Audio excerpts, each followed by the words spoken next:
Welcome to Facts TV News, where everything is true. Nightmare.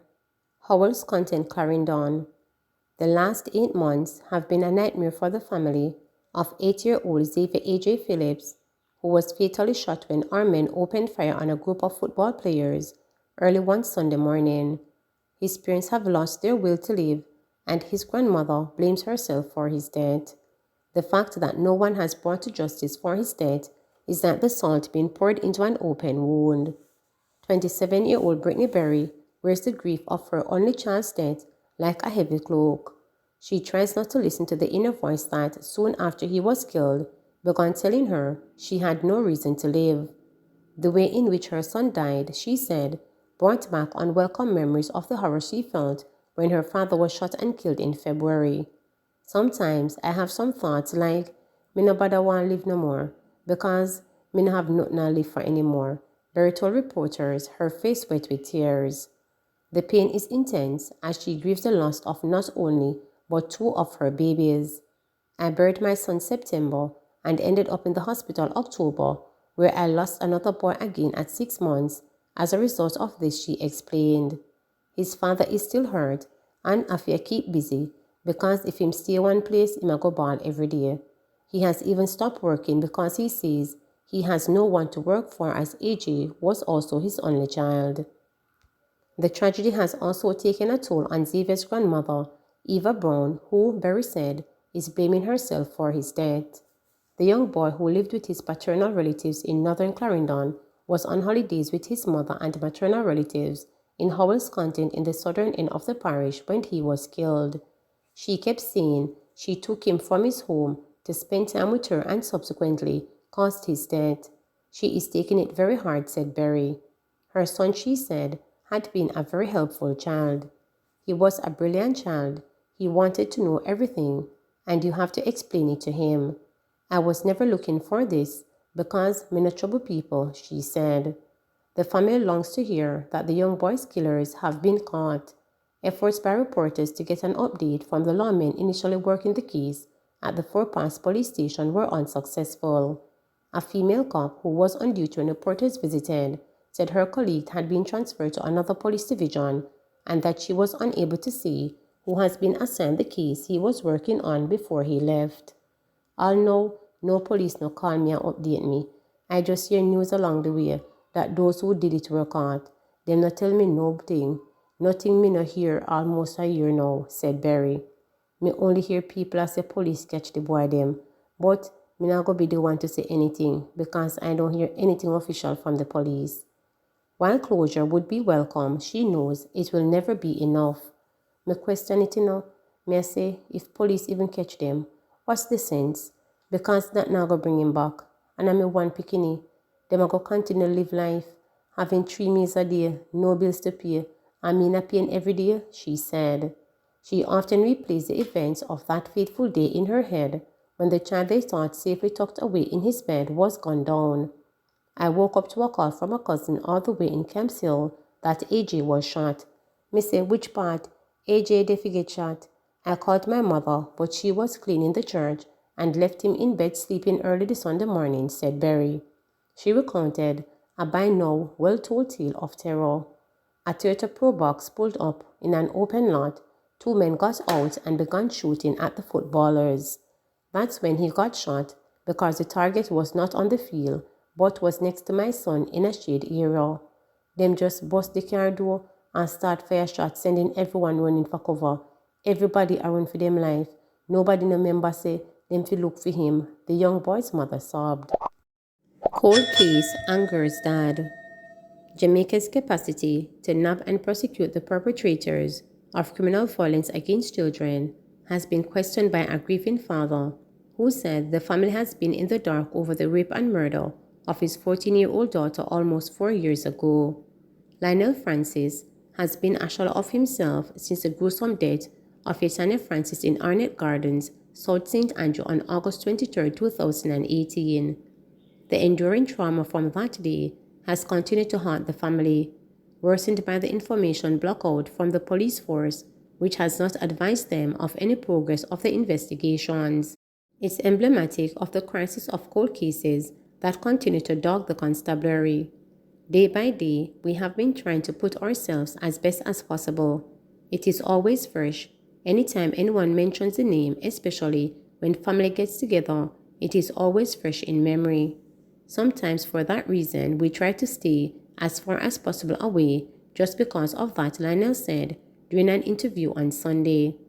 Francis continues to relive the experience every time Yetania's name is mentioned. Yet almost 4 years later, he is no closer to finding closure as the case surrounding his daughter appears to have stalled, the father said. During a wreath-laying ceremony at the Secret Gardens Monument in Kingston, Francis expressed his frustration at the slow pace of the investigations. I have not had communication with, especially in the past year or so. I have not heard anything from the police, and no one has given me any thought. About a year and a half ago, I had 2 officers come to my place, and, for what I heard, the investigation was ongoing, but, up until that time, they have not gotten any leads, Lionel said. Calls to Deputy Commissioner of Police Fitzbailey, who heads the crime portfolio, went unanswered on Sunday. Minister of Local Government and Rural Development Desmond McKenzie, who was also present to lay wreath at the monument, said he could not imagine that the incidence of violence against children would have been as prevalent as when the Sacred Garden structure was erected. When I launched this project in November 2008, along with Prime Minister Bruce Golding, we did not anticipate that more than 1,000 young lives' names would have been listed at this location, and there is still a vast number of young people's names that have not been added, he said. Another section of the monument will be constructed in the coming months to add the remaining names of deceased children. Mackenzie emphasized that violence against the young was unconscionable.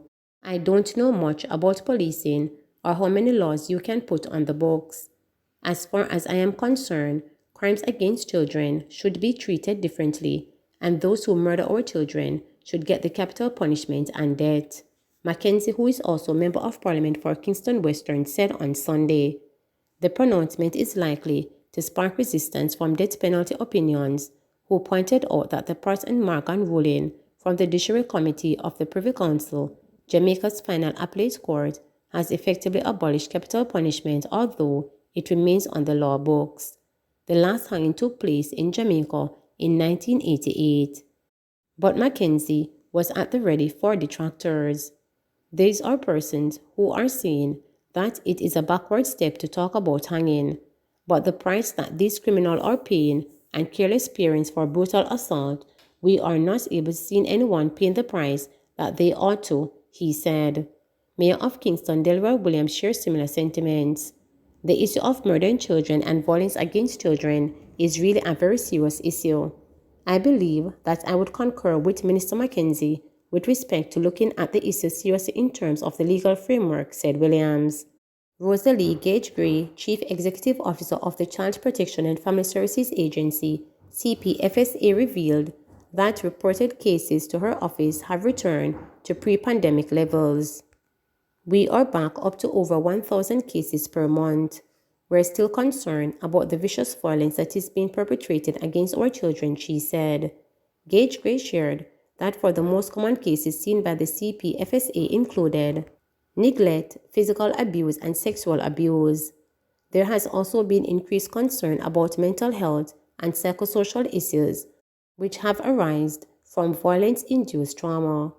For Child Month, the CPFSA is placing additional focus on preventative measures including community intervention for hotspot parishes such as Kingston, St. Andrew, St. Catherine, and Clarendon. An uptick in cases was also noted in St. Anne, St. Mary, and the western parishes of St. James, Hanover, and Westmoreland. Be on the alert. Senior Superintendent Wayne Joseph, acting head of the Westmoreland Police Division, has urged citizens of the parish to remain alert while accessing the free Wi-Fi internet service. He said the provision of free internet access via Wi-Fi will attract large gatherings and more people will utilize motive that could result in the loss of property, among other things, if users of the service are not mindful of their environment. It will also bring people into the community who might also be undesirable, declared Joseph while speaking at Friday's launch at the $20 million Universal Service Fund USF Savannah Lamar public Wi-Fi access point at Independence Park. But I want to assure the citizens that the police are up to the task and we are committed to providing a safe environment, Joseph promised. His caution came as hundreds of residents in the parish are now benefiting from free high-speed internet under the USF Community Wi-Fi program in partnership with Digital Jamaica. Along with the public Wi-Fi in Savannah Lamar, residents in the inner city community of Coke Street in northern Savannah Lamar, Betheltown, and Grange Hill are also enjoying free internet. Several other communities, including Little London, White House, Whitehorn, and Friendship, are among those slated to benefit during the 2022-2023 fiscal year. The police are also urging students, women, and the elderly not to get bogged down in their smartphone and tablets while accessing the public Wi-Fi service to do their schoolwork and to access social media platforms. I want the students and others to take your heads from out of your phones from time to time and scan your environment, because you might just be holding up your head at the time somebody is about to grab your phone, or worse yet, somebody is trying to rob you, advised Josephs.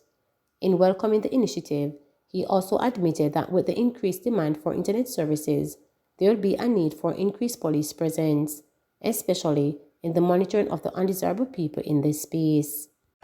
Please remember to subscribe, like, share, and click the notification bell for daily updates.